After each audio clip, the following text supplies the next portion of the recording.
అందరికీ నమస్కారం. ఈరోజు మీ అందరికీ నేను వినిపించబోయే కథ ఆర్థిక బంధాలు. రచయిత సన్నిహిత్ గారు. ఇక కథలోకి వెళితే, ఏమండి ఇలా రండి. బెడ్రూమ్లో నుండి హాల్లో కూర్చొని పేపర్ చదువుతున్న నాకు చిరాగ్గా వినిపించింది. వారం రోజుల నుండి నా ప్రాణం తీసేస్తోంది. మంచం దిగని అనారోగ్యం ఆమెకి.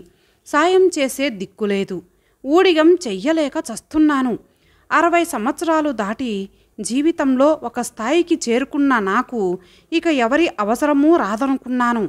కానీ నా అభిప్రాయం తప్పు అని తెలిసి వస్తోంది. జీవన ప్రవాహంలో సాటివాళ్ల తోడు ఎల్లప్పుడూ అవసరమని అర్థమవుతోంది.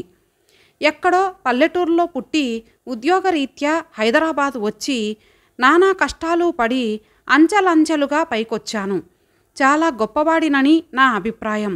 దానికి బలం చేకూరుస్తున్నట్టు నా క్రింద పనిచేసే వాళ్ళు కూడా నన్ను ఎంతో గౌరవిస్తారు. కానీ ఎంత గొప్పవాడినైనా ఏం లాభం? సమయానికి 4 మనుషులు దొరకనప్పుడు, అవసరానికి చుట్టూ 10 మంది లేనప్పుడు, నేను సర్వీసులో ఉన్నప్పుడు, 2 చేతుల సంపాదిస్తున్నప్పుడు, ఏడాది పొడుగునా ఇంటి నిండా బంధువులు ఉండేవారు. ఊరి నుండి హైదరాబాదు ఎవరొచ్చినా మా ఇంట్లో ఒక పూట ఉండకుండా వెళ్ళేవారు కాదు. వాళ్ళ ఆర్థిక అవసరాలు మాకు చెప్పడానికి మొహమాట పడేవారు కాదు. అలాంటిది ఇప్పుడు నేను రిటైర్ అయ్యాక ఈ లేటు వయసులో ఏ చుట్టము మా ఇంటి మొహం చూడటం లేదు. ఒంటరితనం, భయంకరమైన ఒంటరితనం. చుట్టూ ముసురుకున్న చీకటిలాగా, నడి సముద్రంలోని నావలాగా. ఎందుకు ఇలా? కాలం మారిపోయిందా? మనుషుల్లో మార్పు వచ్చేసిందా? ఏమో, ఎక్కడికైనా పారిపోవాలనిపిస్తోంది. కానీ ఈ వయసులో నా భార్యను వదిలి ఆ పని చేయలేను కదా. మన వాళ్ళంటూ చుట్టూ ఎవరూ లేకపోవడం చాలా భయంకరమైన స్థితి అని తెలిసి వస్తోంది. ఎందుకో చాలా సఫకేషన్ ఫీలింగ్ కలిగి లేచి చెప్పులు వేసుకుని ఫ్లాట్ మెయిన్ డోర్ దగ్గరగా వేసి బయటకు వచ్చాను. రోడ్డు మీద నెమ్మదిగా నడవసాగాను. మార్నింగ్ వాక్ చేసేవాళ్ళు ఎదురవుతున్నారు. అన్నీ తెలిసిన మొహాలే, కానీ ఎవ్వడూ పెద్దగా నన్ను పట్టించుకోవడం లేదు. మొదటిసారి చాలా బాధగా అనిపించింది. నా ఈ పరిస్థితికి కారణం ఏమిటి? ఒక్కసారి నా గతాన్ని సమీక్షించుకుంటే తప్ప అర్థం కాదు. స్కూల్ ఫస్ట్ వచ్చావురా, వెరీ గుడ్, తల మీద ప్రేమగా నిమురుతూ చెప్పారు సైన్స్ మాస్టర్. మా ఊరి హైస్కూల్లో 7వ తరగతి పూర్తి చేసి 8వ తరగతిలోకి వెళ్ళబోతున్న విద్యార్థి నేను. ఆ మెచ్చుకోలు విని చాలా గర్వంగా ఫీల్ అయ్యాను. ఒక వెనుకబడిన పల్లెటూరిలో చాలా సామాన్యమైన కుటుంబంలో పుట్టిన నాకు చదువు అబ్బడం అనేది నా గొప్పతనమే అన్న భ్రమ. ఆ సరస్వతీదేవి కటాక్షం అని నాకు తెలీదు. చదువులో వెనకబడ్డ నాతోటి వాళ్ళు పిపీలికల్లా కనపడసాగారు. అందుకే వాళ్లతో స్నేహం కట్ చేసేశాను. మాట్లాడటం మానేశాను. ఎందుకంటే వాళ్లతో మాట్లాడటం నా దృష్టిలో ఒక ఉపయోగం లేని చర్య. నా మనస్తత్వానికి అద్దం పట్టే సంఘటన ఇది. ఆ తర్వాత 3 ఏళ్లకి 10వ క్లాసులో చాలా మంచి మార్కులు వచ్చాయి నాకు. స్టేట్ 10th ర్యాంకు కొద్దిలో మిస్ అయ్యింది. పట్టపగ్గాలు లేవు నాకు. మా స్కూలు ఆచారం ప్రకారం ప్రతి ఏడు ఇచ్చే గోల్డ్ మెడల్ నా సొంతమయ్యింది. ఏనుగు ఎక్కినంత సంబరపడ్డాను. నాకు 10వ క్లాసులో మంచి మార్కులు రావడం వల్ల చాలా కాలేజీలు ఇంటర్లో సీట్ ఆఫర్ చేస్తూ ముందుకొచ్చాయి. అయితే నేను మాత్రం మా ఊరికి దగ్గరలో ఉన్న ఒక రెప్యూటెడ్ కళాశాలలో ఇంటర్లో జాయిన్ అయ్యాను. చిత్రంగా నా జీవితం మలుపు తిరిగింది అక్కడే. జూనియర్ కాలేజీ వాతావరణం చాలా నచ్చింది. విద్యార్థులని బాగా చదివించడమే ఆ కాలేజీ లక్ష్యం. నాకు చదువంటే ఇష్టం కాబట్టి ఆటోమేటిక్గా కాలేజీ వాతావరణానికి అడ్జస్ట్ అయిపోయాను. ఒకరోజు క్లాసు స్టార్ట్ అవ్వటానికి ఇంకా టైం ఉండటంతో అందరూ కబుర్లు చెప్పుకుంటున్నారు. నేను సాధారణంగా ఎవరితోనూ కలవను కదా, అందుకే నాకు ఏ గ్రూపు లేదు. చుట్టూ చూశాను. రిచ్గా ఉన్న ఒక గుంపు కనపడింది. వాళ్లతో కలిస్తే నాకు లాభం అనిపించింది. దగ్గరకు వెళ్ళి హాయ్ అంటూ విష్ చేశాను. నేనెవరో తెలియనట్టు కొత్తగా చూశారు వాళ్ళు. మొదటిసారి నా అహం దెబ్బతింది. మా ఊర్లో పెద్ద హీరోని నేను. కాలేజీ వాళ్ళు పిలిచి మరీ సీటు ఇచ్చేంత గొప్పవాడిని. అలాంటిది ఇక్కడ నేను వీళ్ళ కంటికి ఆనకపోవడమేంటి? కొత్తగా అనిపించింది. నా గొప్పతనం మా ఊరి వరకే పరిమితమా అన్న సందేహం కలిగింది. లాభం లేదు. నా గొప్పతనపు పరిధిని విస్తరింపజేయాలని నిర్ణయించుకున్నాను. పల్లెటూరి నుండి వచ్చినవాడినైనా చదువులో ముందు ఉండటంతో నెమ్మదిగా నాకంటూ ఒక గ్రూప్ ఏర్పడింది. నాతో స్నేహం వద్దనుకున్న చాలామంది క్రమంగా నాకు ఫ్రెండ్స్గా మారిపోయారు. ఇంటర్ ఫైనల్ ఎగ్జామ్స్ రాసే టైంకి నేను పూర్తిగా కాంపిటేటివ్ మోడ్లోకి మారిపోయాను. బాగా కష్టపడి రాశాను. కొన్నాళ్ళ తర్వాత రిజల్ట్స్ వచ్చాయి. మంచి ర్యాంకు వచ్చింది. మా కాలేజీ వాళ్ళు నా గురించి బాగా ప్రచారం చేయసాగారు. టీవీలలోనూ పేపర్లలోనూ మా కాలేజీ గురించి నా గురించి ఊదర కొట్టడం మొదలుపెట్టారు. నాకు చాలా సంతృప్తిగా అనిపించింది. పరీక్షల తర్వాత సెలవుల్లో ఊరికొచ్చిన నన్ను ఒక హీరోలా చూడసాగారు అందరూ. ఎంతో సంబరపడ్డాను. సెలవులని బాగా ఎంజాయ్ చేశాను. కానీ చిత్రంగా నా ఇంటర్ కాలేజీ ఫ్రెండ్స్ అందరూ నా మనోఫలకం నుండి నెమ్మదిగా చెరిగిపోయారు. సెలవుల తర్వాత ఒక మంచి కాలేజీలో డిగ్రీలో జాయిన్ అయ్యాను. కొత్త ఫ్రెండ్స్, కొత్త వాతావరణం చాలా బాగా అనిపించింది. ఒక్కొక్క మెట్టు ఎక్కుతూ ఎదుగుతున్న అనుభూతి గొప్పది కదా. గ్రాడ్యుయేషన్లో ఉన్నప్పుడు ఎందుకో నా మనసు సాహిత్యం చదవడం వైపు మళ్ళింది. పర్సనాలిటీ డెవలప్మెంట్కు సంబంధించిన పుస్తకాలు ఎక్కువగా చదివేవాడిని. ఆ పుస్తకాల్లో రాసే విజయం కోసం స్వార్థం పెంచుకో, పనికిరాని బంధాలను వదులుకో అన్న ఫిలాసఫీ నా మనస్తత్వానికి బాగా దగ్గరగా అనిపించడంతో తొందరగా కనెక్ట్ అయిపోయాను. జీవితంలో ఎదగాలంటే మెటీరియలిస్టిక్ మనస్తత్వం కావాలి అని చెప్పే ఆ పుస్తకాలు నా మీద విపరీతమైన ప్రభావాన్ని చూపించాయి. కొంతకాలానికి పూర్తి మెటీరియలిస్టుగా మారిపోయాను. ఆ విషయం సెలవుల్లో ఇంటికి వెళ్ళినప్పుడు బాగా అర్థమయ్యింది. ఏం నాన్న బాగున్నావా అడుగుతోంది అమ్మ. బాగున్నానమ్మా అని ముక్తసరిగా సమాధానమిచ్చాను. వింతగా చూసింది నన్ను. ఇంట్లో అందరితోనూ చాలా తక్కువగా మాట్లాడుతున్నాను. నా ప్రవర్తన వాళ్ళకి అంతుపట్టడం లేదు. ఆ మాటకొస్తే నాకే అర్థం కావడం లేదు.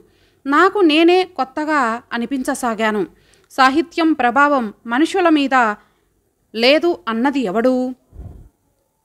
అమ్మ నాన్నతో చెబుతోంది. వీడేంటండి ఎవరితోనూ మాట్లాడటం లేదు, కొంపదీసి ఏ అమ్మాయితోనైనా ప్రేమలో పడ్డాడా ఏంటి అని. గుచ్చుకున్నాయి ఆ మాటలు నాకు. సెలవుల తర్వాత కాలేజీకి వచ్చాక కూడా చాలా కాలం ఆ మాటలు వెంటాడాయి. చదువులో పడ్డాక మళ్ళీ నార్మల్గా అయిపోయాను. డిగ్రీ అయిపోగానే హైదరాబాదులోని ఒక కంపెనీకి సెలెక్ట్ అయ్యాను. ఆకర్షణీయమైన ప్యాకేజ్, మంచి ఫెసిలిటీస్, అందరూ నా అదృష్టాన్ని పొగిడారు. కానీ అది నేను అదృష్టంగా అనుకోలేదు. అదంతా నా శ్రమ ఫలితం అనుకున్నాను. నా తల్లిదండ్రులకైతే ఇలా చదువు పూర్తవగానే ఉద్యోగం రావడమన్నది అర్థం కాలేదు. వాళ్ళు నా ఉద్యోగ నియామకాన్ని పూర్తిగా నమ్మలేదు. ఏదైతేనేం ఎవరి నమ్మకాలతోనూ సంబంధం లేకుండా హైదరాబాదు వచ్చేసి జాబ్లో జాయిన్ అయ్యాను. జీవితంలో మరొక కొత్త దశ ప్రారంభమయ్యింది. మానవ సంబంధాలన్నీ ఆర్థిక సంబంధాలే అని నేను చదివిన సాహిత్యం చెప్పింది. విద్యార్థి దశలో ఆ మాటలని నేను నమ్మలేదు. కానీ ఉద్యోగంలో జాయిన్ అయ్యాక మొదటి నెల జీతం తీసుకున్నప్పుడు ఆ విషయం బాగా అర్థమయ్యింది. ఏరా జీతం వచ్చిందా? ఊర్లో నుండి నాన్న ఫోన్. వచ్చింది నాన్న. అయితే వెంటనే పంపించు ఆర్డర్ వేశారు. తప్పదు కదా, వెంటనే పంపించాను. అలా మొదలైన ఈ పంపటం చాలా కాలం కొనసాగింది. ఏదో అవసరం ఉండి ఒక్కోసారి నేను పంపేవాడిని కాదు. అప్పుడు నా తల్లిదండ్రుల మాటల్లో చులకన స్పష్టంగా కనపడేది. మానవ సంబంధాలన్నీ ఆర్థిక సంబంధాలే అన్న మాటల సారాంశం బోధపడేది. ఆఫీస్లో నాతో పాటే పనిచేసే కొలీగ్ రమ్యతో ఫ్రెండ్షిప్ కుదిరింది. మా అభిప్రాయాలు బాగా కలిశాయి. చివరకు మేము ప్రేమించి పెళ్లి చేసుకున్నాం. సంసార జీవితాన్ని ప్రారంభించాం. పెళ్ళైన కొత్తలో సహజంగా అందరికీ ఎదురయ్యే సమస్యలే నాకు వచ్చాయి. ఆ గొడవలకి కారణమైన నా తల్లిదండ్రులని దూరంగా పెట్టేశాను. నా దగ్గరకు రావద్దని చెప్పేశాను. ఇకపై నా నుండి ఏ లాభము ఉండదని తెలిసాక వాళ్ళు కూడా రావడం మానేశారు.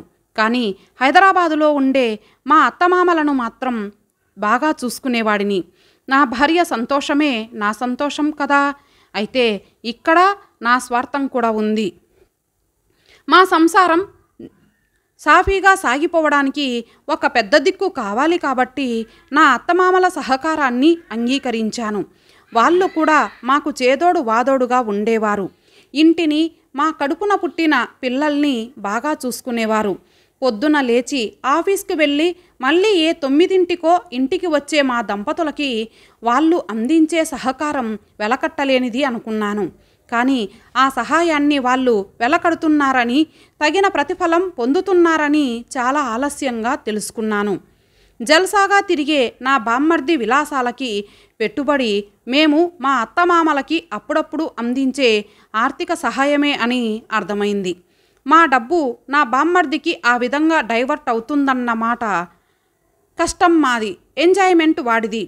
మేము ఎక్స్‌ప్లాయిటేషన్‌కి గురవుతున్నామని తెలిసింది. ఈ విషయంలో క్లారిటీ వచ్చేశాక వాళ్ళకి ఆర్థిక సహాయం తగ్గించేశాము. చిత్రంగా వాళ్ళు కూడా మాకు మానవ సహాయం తగ్గించేశారు. ఏవో వంకలు చెప్పి వాళ్ళింటికి వెళ్ళిపోయారు. మానవ సంబంధాలన్నీ ఆర్థిక సంబంధాలే అన్న మాటలు మళ్ళీ గుర్తొచ్చాయి నాకు. వాళ్ళు కూడా దూరంగా వెళ్ళిపోయాక ఇంటిని ఎలా మేనేజ్ చేయాలా అని ఆలోచించాను.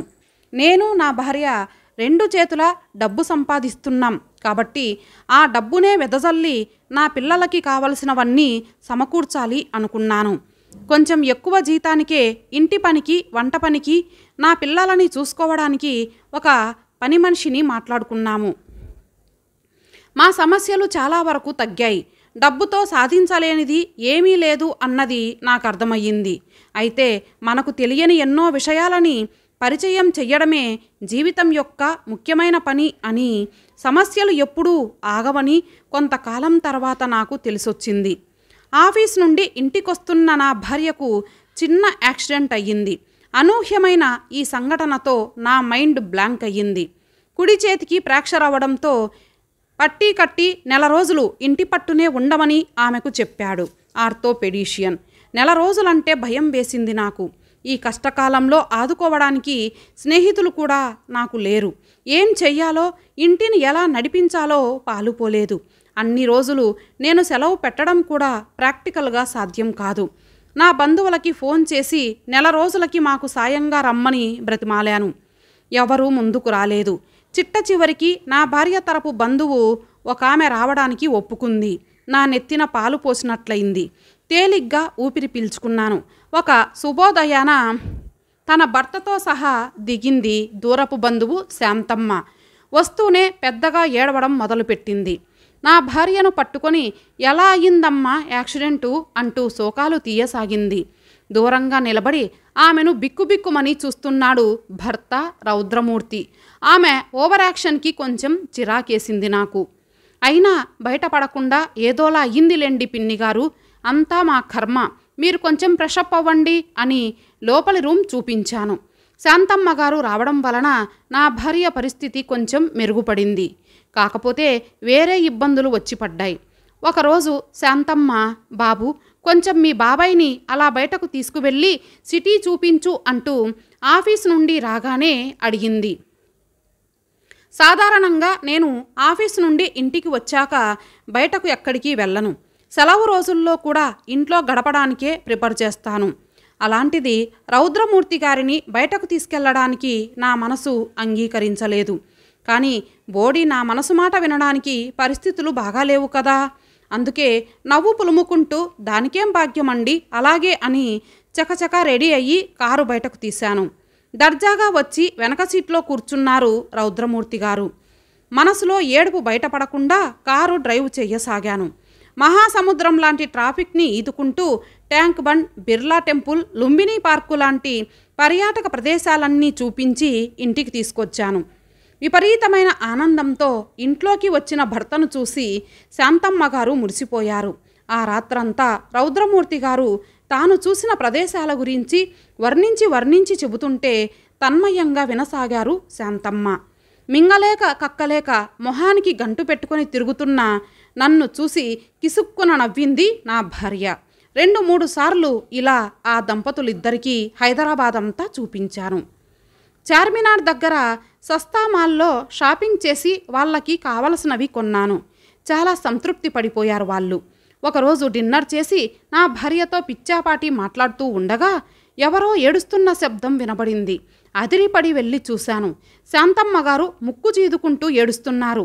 రౌద్రమూర్తి గంభీరంగా ఉన్నారు. ఏమైంది పిన్నిగారు? ఆదుర్దాగా అడిగాను. శోకదేవతలా ఉన్న శాంతమ్మ గారు చెప్పారు. ఏం చెప్పమంటావు నాయనా, ఊర్లో ఉన్న పొలాలని చూసుకోమని మా అబ్బాయికి చెప్పొచ్చాం. మధ్యాహ్నం వాడే ఫోన్ చేశాడు. చేతిలో చిల్లిగవ లేదట. పొలానికి కావలసిన మందులు అవి కొనడానికి డబ్బులు కావాలని అడుగుతున్నాడు. ఇకపోతే మనవడికి కళ్ళు తెరవనివ్వని జ్వరంగా ఉందట. హాస్పిటల్కి తీసుకువెళ్ళడం కూడా అవలేదట. మేం ఊర్లో ఉంటే ఏదో విధంగా సర్దుబాటు చేసేవాళ్ళం. మేము ఇక్కడ చిక్కుబడిపోయాం. ఏం చెయ్యాలో ఏంటో అంటూ ముక్కు జీదుకుంది. నేను నా భార్య వైపు చూశాను. ఆమె మాట వరుసకి పోనీలేండి, ఆ డబ్బులు ఏవో మనమే పంపిద్దాం అంది నాతో. శాంతమ్మ గారు తెరిపిగా చూశారు. రౌద్రమూర్తి గారి గంభీరం తగ్గి నార్మల్ అయ్యారు. నేను అడిగాను, పిన్నిగారు ఎంత డబ్బు అవసరం పడొచ్చు అని. ఎంత నాయనా? 20,000 దాకా కావాలేమో. పొలం పనులు అవి అంటే మాటలా? నింపాదిగా అంది. జలక్ తగిలినట్లయింది. అనవసరంగా కమిట్ అయ్యానని మనసులో బాధపడ్డాను. నా భార్య వైపు ఉక్రోషంగా చూశాను. ఆమె ఎటో చూస్తున్నట్టు నటించసాగింది. తర్వాత రోజు శాంతమ్మ గారి అబ్బాయికి 20,000 పంపించాను. తప్పనిసరి తద్దినమంటే ఇదే కదా. నా భార్య పూర్తిగా కోలుకున్నాక శాంతమ్మ దంపతులు తమ ఊరు వెళ్ళిపోయారు. వేలు విడిచిన బంధువులతో ఉండే సమస్యలు మాకు బాగా అర్థమయ్యాయి. భగవంతుడి దయ వల్ల ఆ తర్వాత ఎప్పుడూ ఇటువంటి బంధువుల అవసరం పడలేదు మాకు. కాకపోతే ఏవైనా శుభకార్యాలు జరుగుతున్నప్పుడు మాత్రం చుట్టాలు వచ్చిపోతూ ఉండేవారు. మాతో పాటు పర్మినెంట్గా ఇంట్లో ఉండి సాయం చేసే మనుషులు మాత్రం ఎవరూ లేరు. వయసు, ఆరోగ్యం మాకు సహకరించడంతో ఏదో రకంగా జీవితాన్ని ఒడిదుడుకులు లేకుండా ముందుకు లాగించేశాం. కాలంతో పాటే మా పిల్లలు పెద్దయ్యారు. చదువుకొని ఉద్యోగాల్లో చేరారు. రెక్కలొచ్చిన పక్షులయ్యారు. మమ్మల్ని వదిలి దూరదేశాలకు ఎగిరిపోయారు. ఆ తర్వాత మా జీవితాల్లోకి ఒంటరితనం వద్దన్నా వచ్చి చేరింది. దాని వెనకాలే అనారోగ్యం కూడా. మా పిల్లల్ని వచ్చి మాకు దగ్గరగా సెటిల్ అవ్వమని బ్రతిమాలాను. మా పిల్లలు ఒకప్పుడు నువ్వు ఎలా ఉన్నావో రీకలెక్ట్ చేసుకో నాన్న అని నా స్వార్థం, మెటీరియలిజం, విజయం, ఫిలాసఫీని గుర్తు చేశారు. నోట మాట లేదు నాకు. సార్ బండికి సైడ్ ఇవ్వండి అని ఎవరో గట్టిగా అరవడంతో గతంలో నుండి బయటపడ్డాను. ఎక్కడికి పోయారండి? ఎంతసేపటి నుండి పిలుస్తున్నాను అంటూ మూలుగుతోంది. నీకు బ్రెడ్ తీసుకురావడానికి వెళ్ళాను. కంగారు దేనికి? అనునయంగా అబద్ధం చెప్పాను. తర్వాత ఆమెను ఫ్రెషప్ చేసి బ్రేక్ఫాస్ట్ తినిపించి కాఫీ కలిపి ఇచ్చాను. నేను కూడా కాఫీ తాగుతూ నిదానంగా ఆలోచించడం ప్రారంభించాను. స్వార్థం, ఎవరినీ నమ్మకపోవడం, మానవ సంబంధాలని డబ్బుతో ముడిపెట్టి కమర్షియల్గా చూడటం అనేవి నా రక్తంలో జీర్ణించుకుపోయిన లక్షణాలు. అందుకే నా తల్లిదండ్రుల నుండి వేలు విడిచిన బంధువుల దాకా అందరికీ క్యాలిక్యులేటెడ్గా సాయం చేశాను. నన్ను అందరూ ఎక్స్‌ప్లాయిట్ చేస్తున్నారని అనుకున్నాను. కానీ నిజంగానే వాళ్ళ అర్థింపు వెనుక నేను వాళ్ళ మనిషిని, తప్పక సహాయం చేస్తాను అన్న నమ్మకం ఉందని అర్థం చేసుకోలేకపోయాను. అందరితో వీలైనంత డిటాచ్డ్గా ఉంటూ వచ్చాను. అయినా అవన్నీ అనవసరం. నిజంగా నేను మనసు పెట్టి సాయం చేసి ఉంటే అది నాకు మరింత సంతృప్తినిచ్చేది. తిరిగి వాళ్ళని నా దగ్గరకు వచ్చేలా చేసేది. ఇప్పుడు ఏమైంది? ఎంతో హోదాలో రిటైర్ అయ్యి కూడా 10 మందిని ఆ వయసు మళ్ళిన స్టేజ్లో నా దగ్గరకు రప్పించుకోలేకపోతున్నాను. ఇంతకంటే ఫెయిల్యూర్ జీవితంలో ఏముంటుంది? నా దృక్పథంలోనే తప్పు ఉందని అర్థమయ్యింది. మారాలి. ముందు నేను మారాలి. అమ్మగారు, అయ్యగారు అంటూ వచ్చింది పని మనిషి. వస్తూనే వలవల అంటూ ఏడవడం మొదలుపెట్టింది. ఏం జరిగింది చెప్పు అడిగాను. ఏడుస్తూనే, అయ్యగారు, రాత్రి మా పేటలో పెద్ద అగ్ని ప్రమాదం జరిగింది. గుడిసెలన్నీ తగలబడ్డాయి. దేవుడి దయ వల్ల నాకు ఏం కాలేదు. కానీ నా పెనిమిటికి బిడ్డకి ఇంకా చాలా మందికి ఒళ్ళు కాలిపోయింది. అందరినీ ప్రభుత్వ ఆసుపత్రికి తీసుకువెళ్ళారు. నేను కూడా ఆసుపత్రికి పోతున్నా. 2 రోజుల పాటు రానయ్యా, అది చెబుదామనే వచ్చాను అని చెప్పింది. అయ్యో అలాగా, ఒక్క నిమిషం ఉండు అని లోపలికి వెళ్ళి 2000 రూపాయల నోటు తెచ్చి ఆమె చేతిలో పెట్టాను. ఆశ్చర్యచకితురాలైందామె. ఊరికే ఎవ్వరికీ పైసా ఇవ్వని నేను ఒక్కసారిగా అంత దాతృత్వం చూపించేసరికి నమ్మలేక వద్దయ్యగారు అంటూ మొహమాట పడింది. పర్వాలేదు తీసుకో, మందులకి పనికొస్తాయి, నేను మనస్ఫూర్తిగానే ఇస్తున్నాను అని చెప్పాను. డబ్బులు తీసుకొని దండం పెట్టి వెళ్ళిపోయింది. నా భార్య దగ్గరకొచ్చి, మన పని మనిషి వాళ్ళ ఏరియాలో ఫైర్ యాక్సిడెంట్ అయ్యిందంట, గాయపడిన వాళ్ళందరూ గవర్నమెంట్ హాస్పిటల్లో ఉన్నారంట, అది కూడా అక్కడికే పోయింది, నేను హాస్పిటల్ దాకా వెళ్ళొస్తాను, వీలైతే నాకు చేతనైన సాయం చేస్తాను అని చెప్పాను. నా భార్య మొహంలో వెలుగు కనిపించింది. ఎటువంటి క్యాలిక్యులేషన్స్ లేకుండా ఎవరో బయట వాళ్ళకి నేను చేస్తానన్న సాయం ఆమెకు నమ్మలేనంత సంతోషం కలిగించినట్టుంది. నవ్వుతూ వెళ్ళిరండి అంది. నేను బయటకు వచ్చాను. హాస్పిటల్ వైపు నడవటం మొదలుపెట్టాను. అందరితో నిస్వార్థంగా ఉంటే మానవ సంబంధాలన్నీ ఆర్థిక సంబంధాలే అవుతాయి అన్న కొత్త నిర్వచనం లిఖించగలను అన్న ఆశతో. ఇంతటితో ఈ కథ సమాప్తం. మరలా మరొక మంచి కథతో కలుద్దాం. అంతవరకు సెలవు. నమస్తే.